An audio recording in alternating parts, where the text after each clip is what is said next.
park. Like,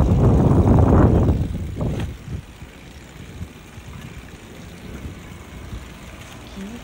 Sobrang init.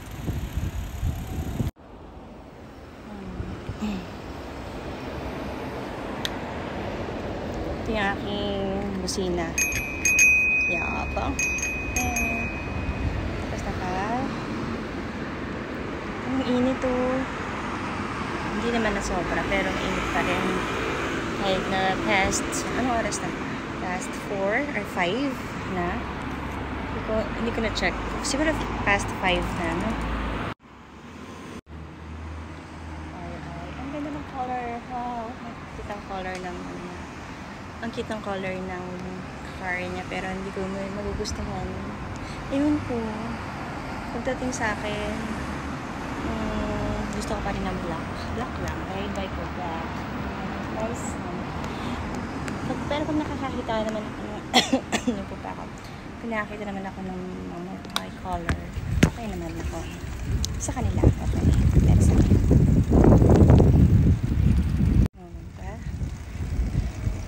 Ang dami nag-bike talaga dito.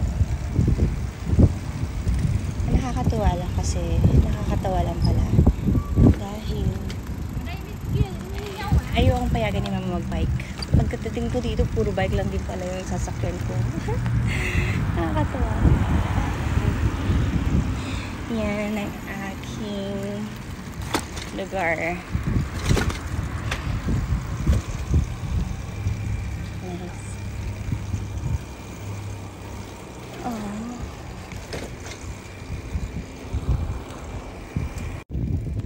Merong malaking ano tawag dito? Tama ba? Soccer ba? Oo, soccer. Yan. Socceran. Socceran.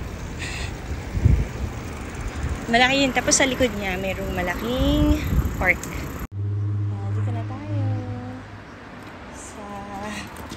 Sa bahay. Yan. Sa mga bike ng mga bahay. Ito yung isang bike ko. Tadang! Yung maliit. Napo-fold siya. And papadala ko na lang kay Annie. Ayan. Yun ang aking space. Pero hindi ko na siya inaano. Dati kasi tinatali ko pa siya na ganyan. Tapos na po. Kaya sama. Tayo. Sana okay na yung upo.